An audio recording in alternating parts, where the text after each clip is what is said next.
Muchas gracias. Para el trámite de toma de posición tiene la palabra por el Grupo Parlamentario Bildu el señor Matute.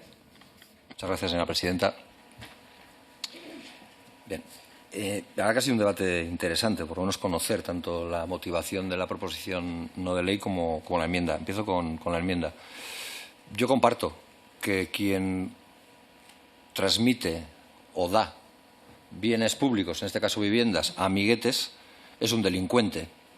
Pero eso es lo que ha hecho la Comunidad de Madrid en los tiempos de Esperanza Aguirre y en los tiempos de Ayuso, cuando daba las viviendas a Blackstone o se los daba a Zora, que, por cierto, y digo lo de amiguete, porque parece que ahí sí que habrá alguna relación vincular mayor que la del mero negocio, cuando uno de los miembros de los consejos de administración de esas empresas que se han beneficiado con la transmisión de viviendas sociales de Madrid a esos fondos buitre, pues se apellida Aznar Botella.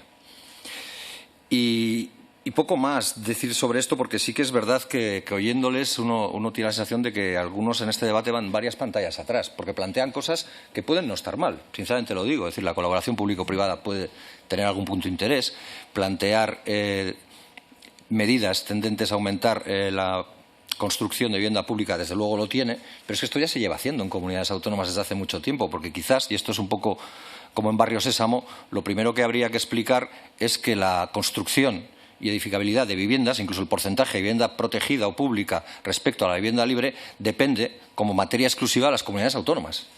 Y hay comunidades autónomas que han querido hacerlo y otras que no. La Comunidad Autónoma Vasca desde el 2004 tiene una ley de suelo y urbanismo, desde 2015 tiene una ley de vivienda, votada en contra, todo hay que decirlo, por la derecha española y por la derecha vasca, la del 2015. Y ya se hacen esas cosas, pero y aun con todo, para ser honesto y autocrítico, no es suficiente.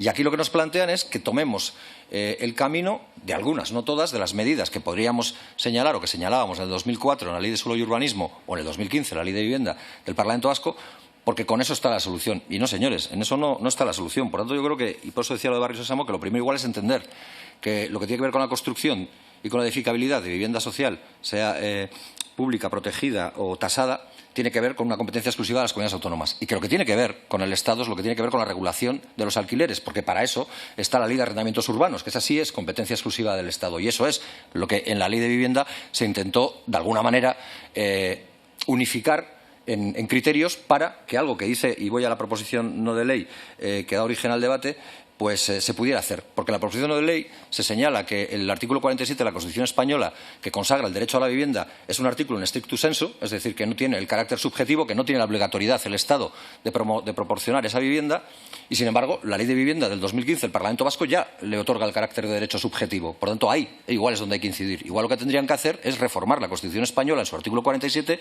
para dotar a ese derecho a la vivienda de un carácter de derecho subjetivo. Para eso hay que ser valiente. Y hay que votarlo. Yo sé que reformar la Constitución no es una realidad imposible. Lo es cuando lo exige Europa. Lo ha sido en un agosto y en unos años para lo que tuvo que ver con el techo de gasto. ¿Por qué no lo hacen para esto? ¿Por qué no plantean esa iniciativa? Tienen seguramente la mayoría suficiente o la mayoría reforzada incluso, porque incluso muchas formaciones políticas podríamos converger en esa posibilidad. Pero no, para no hacer eso lo que plantean es una serie de medidas que vuelven a, desde la óptica del desconocimiento de lo que son competencias exclusivas y competencias propias, plantear un no sé qué gran plan. Porque, miren, es verdad, como señalaba, que ha habido numerosos anuncios por parte de ministros socialistas y de presidentes del Gobierno socialista señalando no sé cuánto volumen de viviendas que se iban a edificar. Es cierto, durante ese tiempo, igual no se han edificado, pero durante todo ese tiempo lo que hemos visto ha sido cómo se iban detrayendo viviendas públicas para dárselas a fondos privados. Y en diferentes comunidades. Porque está también muy bien apostar por la política de vivienda con un presupuesto notable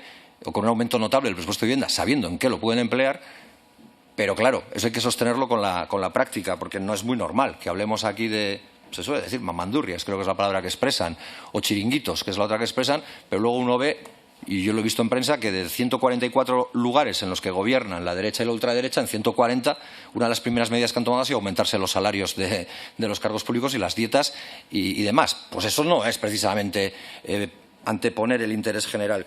En cualquier caso, y hay un elemento que no compartimos, es decir, porque si el análisis es razonablemente objetivo, es decir, la situación de la vivienda está mal, hemos pasado de ser un país de pequeños propietarios a serlo un poco menos, aun siéndolo, en eso estoy de acuerdo, pues no parece que la solución sea de traer dinero de todos y de todas para construir vivienda que vuelva a ser de propiedad, cuando vemos que en Europa, fruto también de algo que se ha dicho, que tiene que ver con la movilidad laboral, pues lo que vamos y a lo que se apuesta es hacia políticas que fomenten más el alquiler y, sobre todo, que mantengan siempre el carácter propietario de la vivienda en manos públicas, dado que de manos públicas ha salido la ayuda. Y lo que no tendría sentido es desclasificar esas viviendas, como se ha hecho en muchas comunidades autónomas, para que pasado un tiempo se puedan vender en el mercado libre.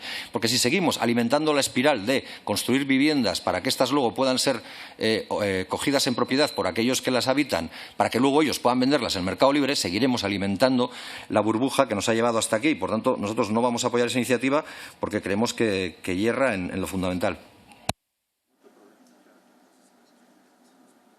Muchas gracias. Por el Grupo Parlamentario Junts per Catalunya, ¿no? Por el Grupo Parlamentario Plurinacional